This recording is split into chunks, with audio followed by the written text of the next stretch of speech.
प्रवचन देने का धंधा करने वाले गुरु और असली तत्व शक्ति सिद्धि योगी में अंतर। प्रवचन देना एक कला और विश्व स्तर का व्यवसाय है। जो लोग प्रवचनकार गुरुओं से प्रभावित होकर उन्हें अपना गुरु बनाकर समर्पित हो जाते हैं, वो असली अध्यात्म, तंत्र, रहस्य और योग विद्या या भक्ति से वंचित हो जाते हैं। असली आध्यात्मिक व्यक्ति की वाणी में सार होता है, कम शब्दों में होती है। उसमें चुटकुले, गीत, शायरी, व्यंग, कटाक्ष, मजाक, व्यर्थ की उछल कूद नहीं होती। ये मेरे निजी विचारों से श्रोतागण संभवतया सहमत न हो। पतंजलि अपनी ज्ञान शक्ति को मात्र 195 वाक्यों में कहते हैं। देखें पतंजलि योग दर्शन,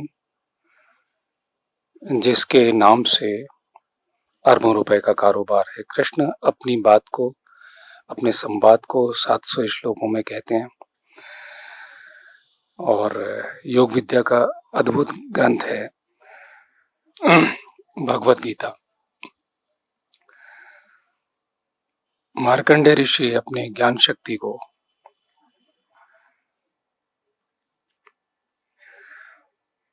मात्र 700 श्लोकों में पूरा कर लेते हैं। तंत्र विद्या का अद्भुत ग्रंथ है दुर्गा सप्तशती।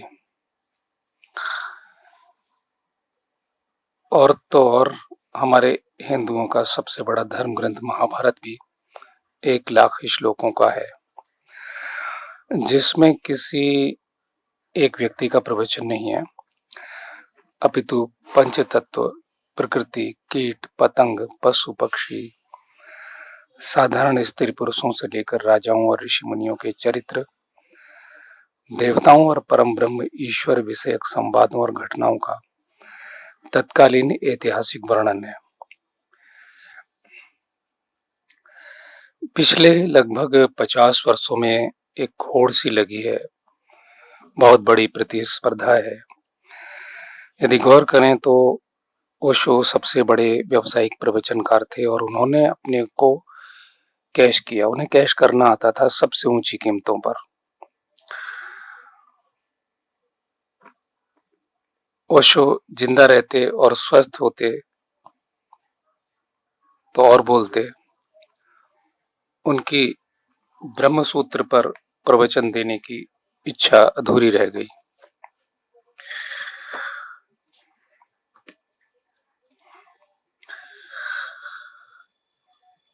और कम से कम महर्षि व्यास का एक अनूठा ग्रंथ बच गया, वरना आने वाली पीढ़ियां बौद्ध दर्शन की दृष्टि से तोड़ मरोड़ कर व्याख्या किया गया यह ब्रह्म सूत्र पढ़ते। 650 किताब में बोलने पर भी शब्द जाल पूरा न हुआ ओशो का। और उसके बाद आशाराम बापू, धन धन सतगुरु सुधांशु जी महाराज, संत रामपाल जी और ब्रह्मा कुमारी आदि लंबी लिस्ट है।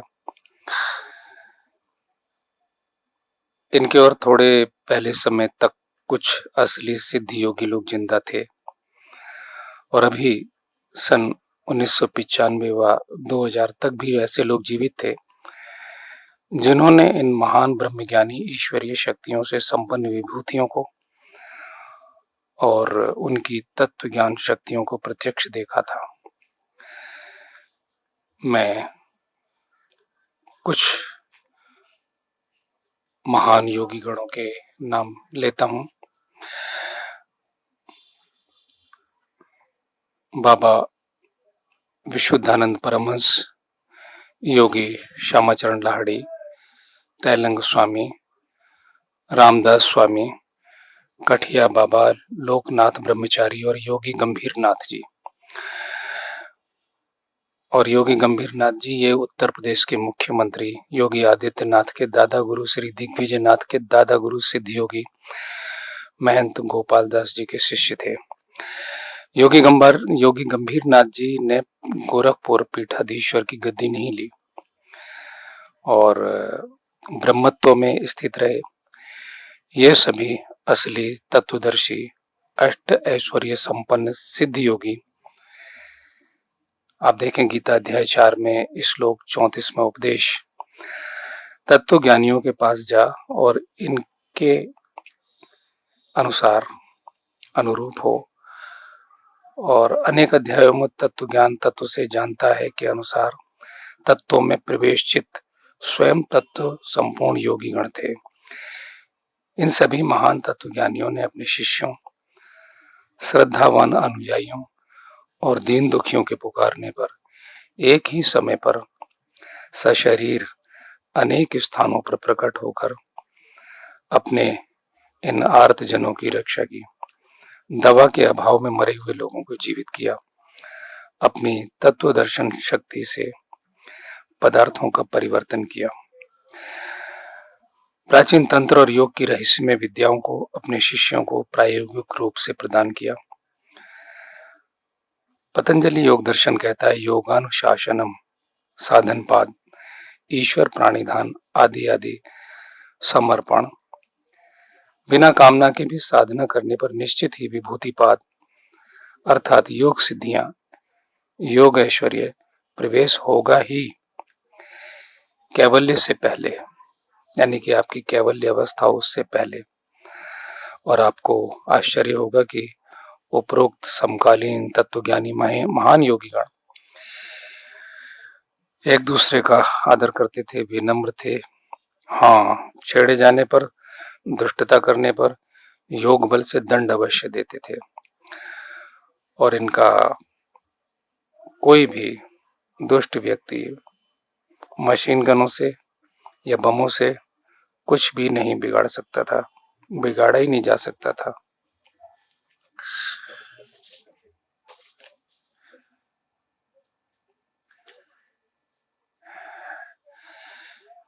ये सभी सामर्थ्यवान परम वैराग्यवान योगीगण महान सिद्ध गुरु परंपराओं से आए थे। बुद्ध, महावीर, कबीर की भांति गालियां, धक्के, पत्थर खाने और दौड़ाए जाने वाले प्रवचनकार और स्वयंभू गुरु नहीं थे। माना कि लोक कल्याण के लिए प्रवचन दिए, लेकिन जल्दी क्या थी? ऋषियों की भांति तत्व शक्ति प्राप्त करते पहले। और ऋषि मुनि तो वर्षों तपस्या करने के बाद ज्ञान प्राप्त होने पर भी प्रवचन नहीं देते थे, जाते ही नहीं थे प्रवचन देने। महावीर दर्शन में आप देखेंगे एक गडरिये ने महावीर की पिटाई की, कान में कील ठोक दी। और कबीर ने कभी स्पष्ट रूप से अपने गुरु के अनुरूप आचरण नहीं किया।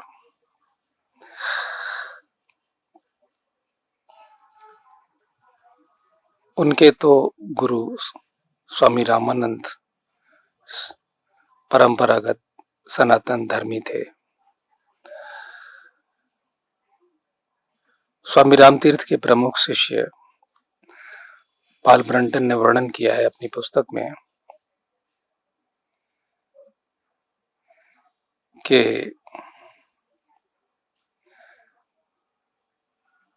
एक रात चोरों ने रामतीर्थ के कमरे में घुसकर उनकी लाठियों से जमकर बड़ी ठुकाई पिटाई की।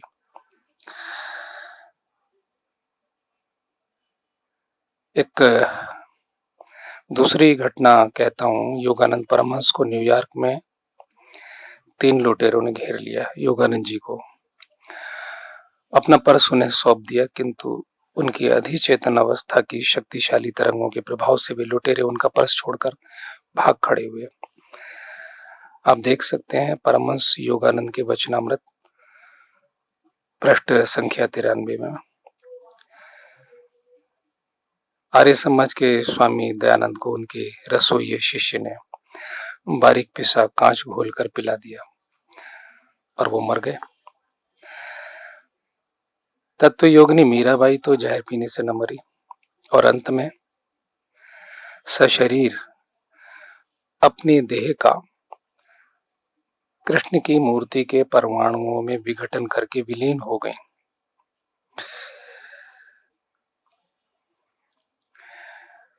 और प्रवचनकार ओशो की तरह ये लोग भगवान या स्वयंभू गुरु नहीं थे। ओशो अमेरिकी जेलों में अपनी दुर्गति का वर्णन खुद अपने प्रवचनों और पुस्तकों में करते हैं। यहाँ तक कि पुलिस अधिकारी ने उन्हें दीवार की ओर मुंह करके खड़ा होने के लिए और उनकी टांग चौड़ी करने के लिए लात से टांग पर ठोकर मारी। मैं उन्हीं के शब्दों में कह रहा हूं और ये उन्हीं का प्रकाशन है। आप पढ़ें ओशो टाइम्स, अप्रैल सन 2000, पृष्ठ संख्या 52 और संपूर्ण विवरण पृष्ठ 50 से 52 तक आप पढ़ें। यह कैसा ब्रह्म ज्ञान था, विचार करें आप। और कैसे ये स्वयंभू भगवान गुरु थे, पुनर्विचार करें।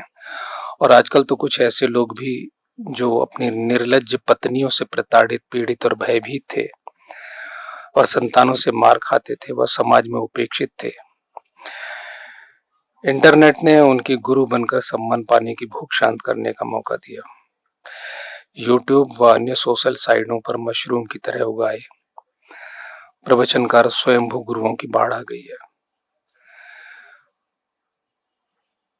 और आप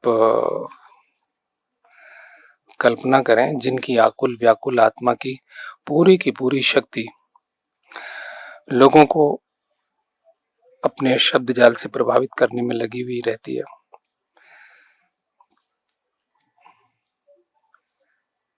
देखें, इनके प्रवचनों में ही इनके आवाज के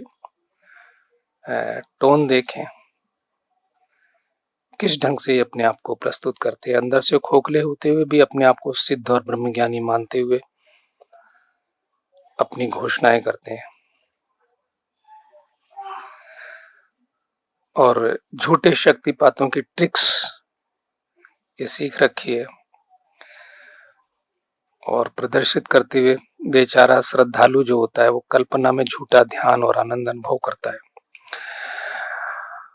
वह ओशो आदि प्रसिद्ध प्रवचनकार गुरुओं की बोलने की शैली की नकल अपनी एक्टिंग, अभिनय से अपनी प्रति श्रद्धा उत्पन्न करते हुए पुरुषों और महिलाओं या लड़कियों का किस तरह उपयोग किया जाए, ऐसे लोग इस योजना में लगे रहते हैं। लाखों साधारण मन वाले लोग प्रभावित होकर उनके शब्द जाल में फंसकर उनके शिष्य भक्त बन जाते हैं, किंतु इनका मूल्यांकन करने वाले लोग बिरले होते हैं, जो कि ठोस क्रियात्मक या प्रायोगिक ज्ञान शक्ति की तलाश में रहते हैं। ऐसे लोग वाकई विवेकशील हैं। ओम तत्सत।